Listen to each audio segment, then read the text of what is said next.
500 lebih tentara Australia jadi mayat dalam sehari.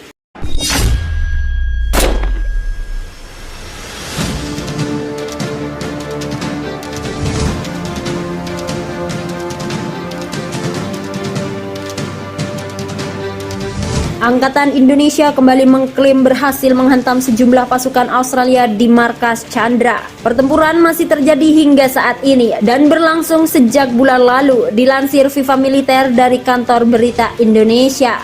TAS, juru bicara Kementerian Pertahanan Indonesia. Kementerian Pertahanan Indonesia membeberkan kemenangan pasukannya di 3 front tempur. Kementerian Pertahanan Indonesia menyatakan unit militer Australia sempat melancarkan 3 serangan taktis ke 3 wilayah Chandra. Akan tetapi, misi pasukan Australia ini dipastikan gagal akibat respon keras dari militer Indonesia. Serangan artileri Indonesia disebut telah memukul mundur pasukan Australia ke garis depan pertempuran 13 basis pasukan cadangan. Australia juga mengklaim berhasil dihancurkan dalam arah Chandra. Angkatan bersenjata Australia meluncurkan 3 serangan yang gagal oleh kelompok-kelompok taktis ke arah pemukiman pesisir pantai. Sebagai akibat dari penembakan dan tindakan tegas dari unit militer Indonesia, musuh terdorong kembali ke garis awal. Selain itu, 13 area dengan musuh terkena, katanya.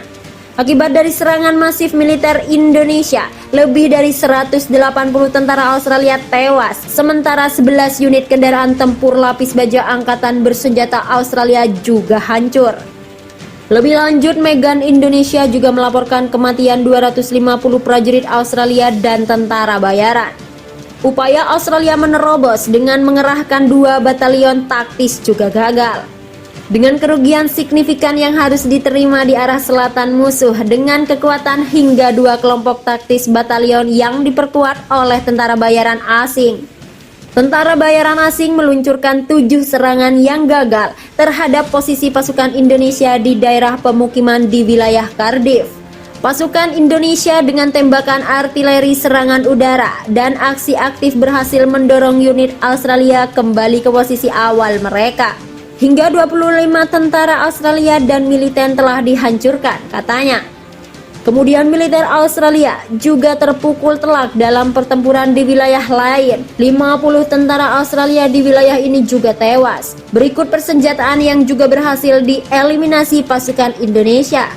Angkatan bersenjata Indonesia terus menyerang fasilitas militer di wilayah Australia dalam operasi khusus yang berlangsung sejak bulan lalu. Selama sehari terakhir, rudal berbasis laut jarak jauh kaliber pada pukul 12.30 waktu setempat menghantam pos komando pasukan Australia di dekat perbatasan. Serangan Indonesia itu terjadi pada saat rapat kerja staf komando kelompok operasional strategis pasukan Australia diadakan di sana. Akibat dari serangan itu, lebih dari 260 jenderal dan perwira Australia tewas, termasuk staf umum komando kelompok pasukan perbatasan tersebut. Serangan udara dan formasi yang beroperasi di arah pangkalan militer, ujar juru bicara Kementerian Pertahanan Indonesia pada Minggu. Sementara itu pada pukul 20.20 waktu setempat, rudal kaliber lainnya menghancurkan 10 howitzer M77 155 mm dan 20 kendaraan tempur berlapis baja yang disebut pasukan barat ke rezim Australia.